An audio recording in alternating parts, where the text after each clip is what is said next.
中国入侵者在占领的新疆维吾尔自治区东突厥斯坦，以各种荒唐理由继续抓捕维吾尔人及其他少数民族穆斯林。就在4月份至5月份，抓捕了包括宗教人士在内的525人。美国总统特朗普表示，如果政府不支持反移民政策建立的隔离墙计划，威胁要关闭政府。据报道，特朗普在社交媒体推特上发文说道：“让我们来维护边境安全，包括边境墙，愿意将政府关闭。我们必须取消绿卡抽签、抓了就放的政策，并最终实施积分制的移民体系。我们需要优秀的人来到我们的国家。”在也门武装冲突中，36名胡塞人死亡，50人受伤，没有关于政府军的伤亡报道。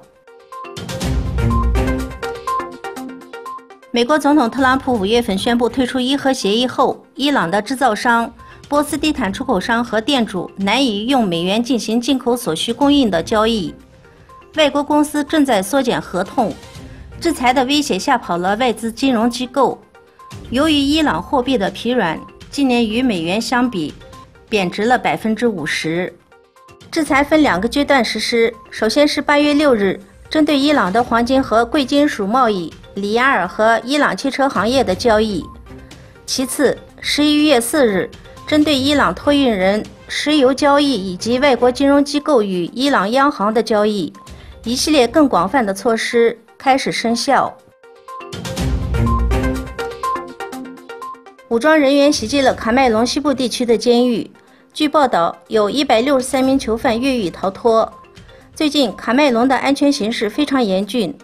恐怖暴力活动和自杀式爆炸袭击事件时有发生。加拿大国际发展部部长玛丽·克罗德在为约旦西河岸和加沙地带容易受伤害的平民需要紧急人道主义需求时，表示提供5000万美元的援助。